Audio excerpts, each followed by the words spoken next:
guys! It's me, Reina, and today is gonna be a very unusual vlog kasi for today's vlog, we will be dyeing my hair brown! Yay! So today, kukulay ko po ng brown yung hair ko. Ang tagal ko na po sobrang gusto magpakulay ng buhok, but since nalaman ko na sobrang mahal pala ang magpa-color ng hair sa salon and hindi talaga ako pinapayagan ng magulang ko dati na magpa-color ng buhok kasi daw nakakasira daw siya ng hair.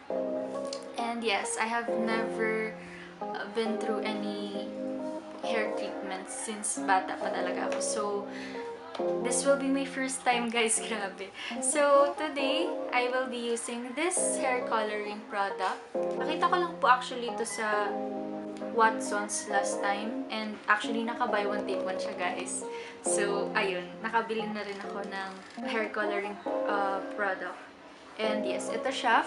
It's from Hairflix Life Strong. Di po talaga ako maalam sa mga gatong bagay, but as long as effective siya and magkaka-color talaga yung hair ko, it's fine with me. Like, I don't think there's drastic pagkakaiba sa mga products. Yeah, so actually guys, ang astig nito kasi it's a complete hair coloring kit na siya. So yeah, may coloran, may developer, may hair conditioner, may gloves na siya inside, may shower cap, and may mixing tray na siya inside. So yeah, actually marami siyang color guys. So I picked golden brown kasi ayun, para mag-match siya sa eyes ko since I have naturally brown eyes. So yeah, and inspired ako by Lee Sung-kyung. Yes, Lee Sung-kyung. Siya talaga yung parang inspiration ko for this hair color. So nakalagay here guys sa box, we have 3 different phases. So first is preparation, second is application of the product, and third is the rinsing part. Guys, kinakabahan ako kasi baka magkamali ako. So just to make sure, we will be using my laboratory gown sa school. Yung ginagamit naming laboratory gown sa school para less ang possible na pwedeng mangyari. Baka kasi tumalsik siya or whatsoever. Wow! Ito na siya. As how it's mentioned kanina, we have this developer. I don't know para saan siya. We also have this colorant, I think. Yeah, we have shower cap. Ang kita mo na shower cap. I joke, shower cap ba or gloves? Ay, it's the shower cap, guys. And we have gloves here. Wow, may gloves na sila. And we have the hair conditioner. So, nakalagay dito, guys. 20 minutes lang daw siya. So, okay. I'm so kinakabahan ako, guys. So, ito yung mixing tray, guys. Yan, ito yung mixing tray. Ang galing, di ba? Ang efficient nila gumawa. So, yeah, let's start! Put on plastic gloves and cover shoulders with an apron or a cloth. So, tama nga, guys. Grabe, ang tagal ko na pong hindi nakakapag-lab gown. Kasi nga, di ba, naka-home-based naman lahat ng experiments. Wala naman kami experiments na sobrang, alam mo yun, mag-entail ng chemicals. So, nakakamiss. Sa mga laboratory courses namin, we usually do experiments with these protective equipment just in case, like para siyang protocol for us so that to avoid any further damage. Lalong-lalo na that we are handling chemicals. So, need talaga na magkaroon kami ng protective measures. So, ayan. We're already set. So, second step daw is to thoroughly mix the Hairfix hair colorant, which is this, and Hairfix developer, which is this, match 1:1 ratio equally into the mixing tray daw. So, ito sila, and this is the mixing tray.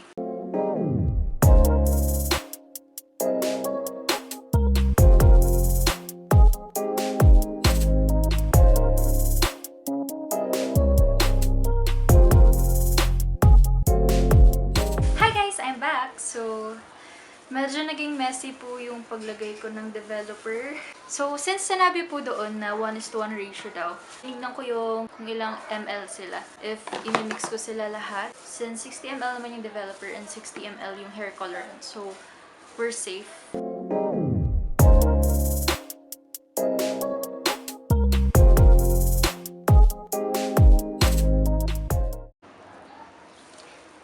Tapos na guys! Let's move on to the hair colorant.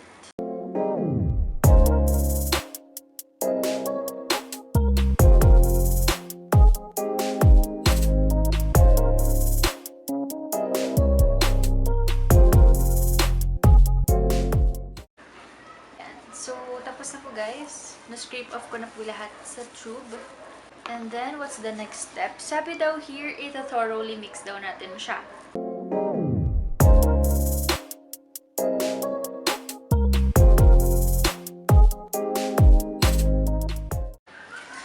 So, ayan guys, after thoroughly mixing it, medyo naging brownish na siya. So, let's move on to the next step, which is the application sa mismong hair. So, sige, tanggalin po muna natin yung glasses ko. Kasi, this will be very messy. Okay, sorry.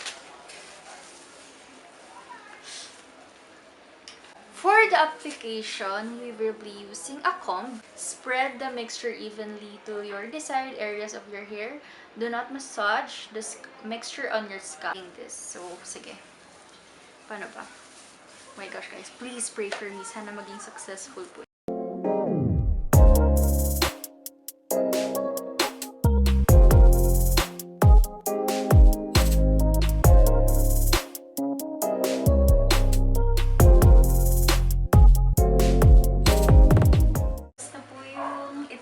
Right part ko. So, we're gonna continue sa left side ng hair ko.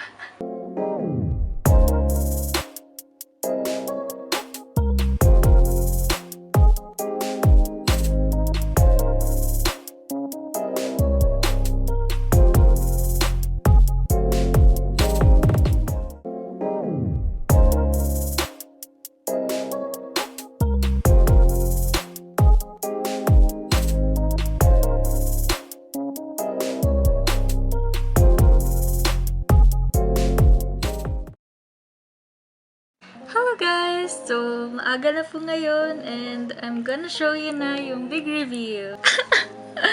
So, 1, 2, 3. Hello! Wow! So, ayan na po yung final touch natin guys. Actually, di naman siya ganun kapangit. Expect pa ako ng mas pangit pa dito. But, I think it's okay. Di ba guys? Comment down below if okay lang naman siya. Ayun lang guys. As always, stay firm in the faith and let the light within you shine brighter. Bye-bye! Grabe.